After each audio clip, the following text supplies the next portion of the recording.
পড়িলে বই না পড়িলে বই। বাড়ি বল মাদক ছেড়ে মাঠে চল, ফুটবল ফুটবল ফুটবল, হাতে বল পায়ে বল মাথায় লেগে জালে বল, এরই নাম ফুটবল। সম্মানিত সুধী, আসসালামু আলাইকুম। কর্তৃক আয়োজিত মরহুম সাদেকুল ইসলাম শহীদ স্মৃতি ফুটবল টুর্নামেন্ট 2025-এর প্রথম রাউন্ডের চতুর্থ খেলাটি 19 অক্টোবর রবিবার বিকেল 3 ঘটিকায় অনুষ্ঠিত হতে যাচ্ছে। স্থান মোগলহাট ফুটবল খেলার মাঠ।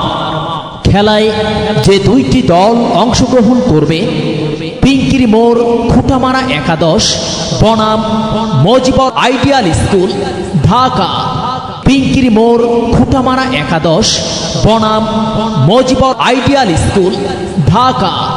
উক্ত খেলায় প্রধান অতিথি হিসাবে উপস্থিত থাকবেন অ্যাডভোকেট রফিকুল ইসলাম রফিক, সহ-সভাপতি সাধারণ সম্পাদক জেলা আইনজীবী সমিতি লালমনিরহাট, সাবেক ভিপি লালমনিরহাট সরকারি কলেজ। বিশেষ অতিথিবৃন্দ জনাব মোহাম্মদ মজমুল হোসেন প্রামাণিক, সাংগঠনিক সম্পাদক জেলা বিএনপি, সাধারণ সম্পাদক লালমনিরহাট ট্যাক্সেস বার অ্যাসোসিয়েশন জনাব নূর মোহাম্মদ বকুল, বকুল ইলেকট্রনিক্স লালমনিরহাট জনাব মোহাম্মদ রতন খান, পৌর যুবদল 1 নং ওয়ার্ড সদর লালমনিরহাট জনাব মোহাম্মদ আউয়াল হোসেন, বিশিষ্ট ব্যবসায়ী মোগলহাট রামচন্দ্র রায়।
চল বিছাইছ বাপের মূলে নদীর কূলে।